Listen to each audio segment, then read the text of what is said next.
ఈ యొక్క కథ నా యొక్క మిత్రుంది. మా ఫ్రెండ్ చాలా మంచిగా చదువుకుంటున్నాడు. అన్ని దానిలో టాపర్, 10th టాపర్, ఇంటర్లో టాపర్, డిగ్రీలో టాపర్, అన్ని సబ్జెక్టులో మంచి మార్క్స్ వచ్చేటివి. డిగ్రీ తర్వాత మంచి కాంపిటేటివ్ ఎగ్జామ్స్కి కష్టపడినాడు. కొన్ని 3-4 ఇయర్స్ కష్టపడి మంచి జాబ్ అనేది కొట్టినాడు. ఈ జాబ్ కొట్టిన తర్వాత వాళ్ళ లైఫ్ అనేది మారిపోయింది. జాబ్ మంచిగా చేసుకుంటాను, వాళ్ళ లైఫ్ ఎక్దమ్ హైలైట్ ఉంది. వాళ్ళ యొక్క లైఫ్. ఈ క్రమంలో వాళ్ళ పేరెంట్స్ ఏం చేశారంటే వీనికి పెళ్లి చేయాలని ఫిక్స్ చేసినారు.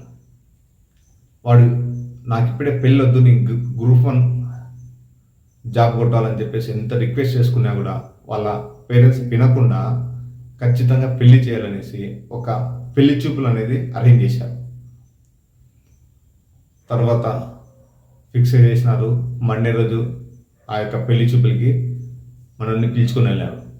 వాళ్ళ పేరెంట్స్, వాళ్ళ బంధువులు అందరూ వెళ్ళారు. ఆ యొక్క పెళ్లి చూపులకి వెళ్ళి అక్కడ ఏమైందంటే సిచ్యువేషను, మనోనికి ఆ యొక్క పెళ్లి కూతురు ఫస్ట్ చూపులోనే నచ్చేసింది. మంచిగా నచ్చేసి అక్కడే మాట్లాడేసుకున్నారు. ఎంగేజ్మెంట్ గురించి మొత్తం మాట్లాడేసుకున్నారు. కట్నము, అది ఇది అన్నీ మాట్లాడేసుకున్నారు. తర్వాత వాళ్ళు నెంబర్స్ కూడా ఎక్స్చేంజ్ చేసుకున్నారు. ఈ పెళ్లి కూతురు పెళ్లి కొడుకు నెంబర్స్ కూడా ఎక్స్చేంజ్ చేసుకున్నారు. మొత్తం అయిపోయింది. ఎలాగో తీసేసుకున్నాడు వాటి నెంబర్. ఆ తర్వాత వాళ్ళిద్దరూ ఒక లవ్ అయిపోయింది. వాళ్ళిద్దరికి లవ్ చేసుకుంటున్నారు. మొత్తం ఎంగేజ్మెంట్ కూడా అయిపోయింది. ఒక 2 monthsలో ఎంగేజ్మెంట్ కూడా అయిపోయి, ఎంగేజ్మెంట్ తర్వాత ఏమైందంటే ఈ ఎంగేజ్మెంట్లో మంచిగా వాళ్ళ ఫ్రెండ్స్ వీళ్ళ ఫ్రెండ్స్ అందరూ వచ్చారు. మంచిగా హ్యాపీగా ఎంగేజ్మెంట్ కంప్లీట్ అయిపోయింది.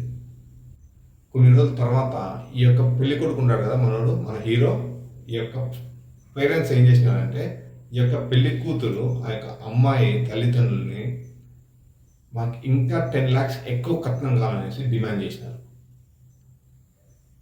ఈ విషయాన్ని ఈ యొక్క పెళ్లి కూతురు వాళ్ళ తల్లిదండ్రులు నెగిటివ్గా భావించి, ఇప్పుడే ఇట్లా ఉందంటే సిచ్యువేషన్ నెక్స్ట్ ఎలా ఉంటుందో, మా కూతురు జీవితం నాశనం అయిపోతుందేమని భావించి ఆ యొక్క సంబంధాన్ని క్యాన్సిల్ చేసుకున్నాను. క్యాన్సిల్ చేసుకుని ఆ యొక్క అమ్మాయికి ఎంత వీలైతే అంత తొందరగా ఇంకో పెళ్లి చేసుకుని పెళ్లి చేసి పంపించేసినారు. వాళ్ళ కథ అయిపోయింది.